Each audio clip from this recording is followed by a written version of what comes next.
Hello అండి, welcome back to icon Sandhya kitchen vibes. ఈరోజు మన వీడియోలో వచ్చేసి టేస్టీగా చేసుకునే పన్నీర్ కర్రీని చూపించబోతున్నాను. ఇది చాలా సింపుల్గా చేసుకోవచ్చండి. సింపుల్గా చేసుకున్న రెస్టారెంట్ టేస్ట్ వస్తుంది. అలాగే ఈ కర్రీ స్పెషల్ ఏంటంటే ఉల్లి వెల్లుల్లి లేకుండా చేశానండి. ఈ కర్రీని మనం ఫాస్టింగ్ టైంలో అయినా నాన్ వెజ్ తినని టైమ్స్లో కూడా ట్రై చేయండి, చాలా బాగుంటుంది. ఈ కర్రీ ప్రాసెస్ ఏంటో చూద్దాం. పన్నీర్ కర్రీ కోసం నేను ఇక్కడ 250 గ్రామ్స్ పన్నీర్ తీసుకొని ఇలా క్యూబ్స్ లాగా కట్ చేస్తున్నానండి.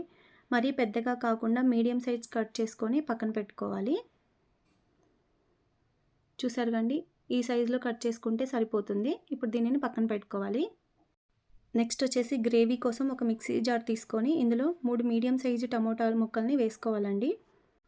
గ్రేవీ మంచి టేస్టీగా రావడం కోసం జీడిపప్పును తీసుకోవాలి. ఇక్కడ జీడిపప్పును స్కిప్ చేసి పల్లీలు నువ్వులను వేయించి తీసుకోవచ్చండి. అలాగే స్పైసీ కోసం లవంగం, ఇలాచీ, చెక్క, అలాగే కొద్దిగా అల్లం కూడా తీసుకొని వీటన్నిటిని మనం మెత్తగా గ్రైండ్ చేసుకోవాలి.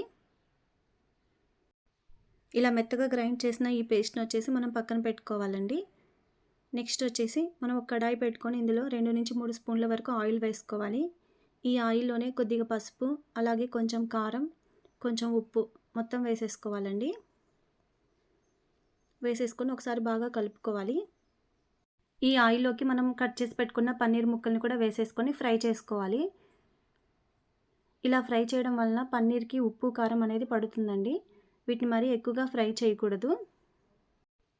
ఈ పన్నీర్ ముక్కల్ని కొంచెం చిన్నగా కలుపుకోవాలండి. ఈ పన్నీర్ ముక్కలు విరగకుండా ఫ్రై అవ్వడం కోసం కొద్దిగా నిమ్మరసాన్ని వేసుకోవాలి. ఇలా వేయడం వల్ల పన్నీర్ ముక్కలు అనేది విరిగిపోకుండా ఉంటాయి. ఇలా ఈ పన్నీర్ ముక్కల్ని లైట్గా కొంచెం కలర్ చేంజ్ అయ్యే వరకు మనం ఫ్రై చేసుకోవాలండి, లో ఫ్లేమ్లో పెట్టేసుకొని. ఇలా ఫ్రై అయిన పన్నీర్ ముక్కలన్నిటిని మనం తీసేసి ఒక ప్లేట్లోకి పెట్టేసుకోవాలి. ఇలా లైట్గా ఫ్రై చేసుకుంటే సరిపోతుందండి, మరీ ఎక్కువగా ఫ్రై చేసుకోవాల్సిన అవసరం లేదు. నెక్స్ట్ ఇదే ఆయిల్లోకి కొద్దిగా జీలకర్రను వేసుకోవాలి. నెక్స్ట్ వచ్చేసి 2 బిర్యానీ ఆకులు వేసేసుకొని దీన్నంతా ఒకసారి కలుపుకోవాలండి. ఇలా ఈ జీలకర్ర ఫ్రై అయిన తర్వాత ఇందులో ముందుగా పేస్ట్ చేసుకున్నాం కదండి, ఈ మసాలా పేస్ట్ని అంతా వేసేసుకోవాలి. ఈ మసాలా పేస్ట్ని ఆయిల్లో కొంచెం బాగా ఫ్రై చేసుకోవాలండి. ఆయిల్ సపరేట్ అయ్యే వరకు దీన్ని కలుపుతూ ఫ్రై చేసుకోవాలి. నెక్స్ట్ వచ్చేసి ఇందులో కొద్దిగా పసుపును యాడ్ చేసుకొని కలుపుకోవాలండి. ఇలా కలుపుకుంటూ దీన్ని లో ఫ్లేమ్లో పెట్టి మనం ఫ్రై చేసుకోవాలి. మసాలా పచ్చివాసన పోయే వరకు కలుపుకోవాలి. నెక్స్ట్ వచ్చేసి ఒక మిర్చిని ఇలా సగం కట్ చేసుకొని వేసేసుకోవాలి. ఇలా గ్రేవీని అంతా కలుపుతూ మనం ఫ్రై చేసుకోవాలి. ఇప్పుడు కొంచెం రుచికి సరిపడా సాల్ట్ వేసుకోవాలి. అలాగే ఈ స్పైసీకి తగ్గట్టు కారం, వీటన్నిటిని కూడా కొద్దిగా కలుపుకోవాలండి. ఈ గ్రేవీ అనేది ఇలా ఫ్రై చేసుకోవాలి. ఆయిల్ అనేది సపరేట్ అవుతుంది కదండి, 2-3 నిమిషాలకి సరిపోతుంది. నెక్స్ట్ వచ్చేసి ఒక స్పూన్ ధనియా పౌడర్ వేసుకొని ఒకసారి అంతా బాగా కలుపుకోవాలండి. ఈ గ్రేవీ అనేది బాగా ఫ్రై అయిన తర్వాత ఇందులో మనము కొద్దిగా వాటర్ని యాడ్ చేసుకోవాలి. మనం గ్రేవీకి సరిపోయే విధంగా వాటర్ వేసుకోవాలండి, చూసుకొని కొద్దిగా. మీకు పలుచగా కావాలంటే కొంచెం వాటర్ని ఎక్కువ యాడ్ చేసుకోవచ్చు. మీడియంగా కావాలంటే కొద్దిగా వేసుకుంటే సరిపోతుంది. ఈ కన్సిస్టెన్సీ అయితే కరెక్ట్గా సరిపోతుందండి. ఇలా ఈ మసాలాలంతా బాగా ఫ్రై అయ్యి ఇలా ఉడకడం స్టార్ట్ అవుతుంది కదండి, అప్పుడు మనం ఫ్రై చేసుకున్న పన్నీర్ ముక్కల్ని వేసేసుకోవాలి.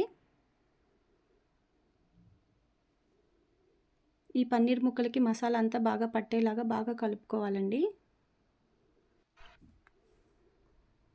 మనం ముందుగానే పన్నీర్ ముక్కల్ని ఫ్రై చేసాం కనుక దీన్ని ఎక్కువగా ఉడకపెట్టాల్సిన అవసరం లేదు. దీన్ని కొద్దిసేపు మూత పెట్టి ఒక 2 నిమిషాలు ఉడికిస్తే సరిపోతుందండి. చూసారుగా పన్నీర్ కర్రీ అనేది పర్ఫెక్ట్గా కుక్ అయిపోయింది. గ్రేవీ కూడా చూసారా చాలా కరెక్ట్గా సరిపోయిందండి.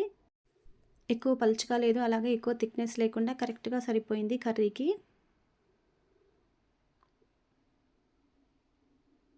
ఇలా అంతా కలిపేసుకున్న తర్వాత లాస్ట్లో వచ్చేసి మనము కొద్దిగా కసూరి మేతిని యాడ్ చేసుకోవాలి.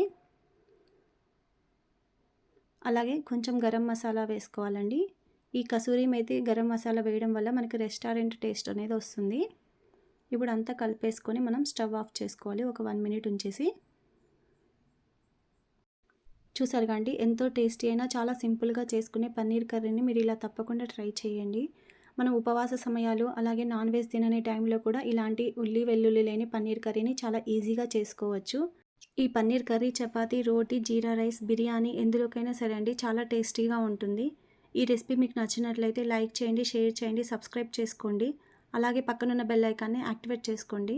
Thanks for watching.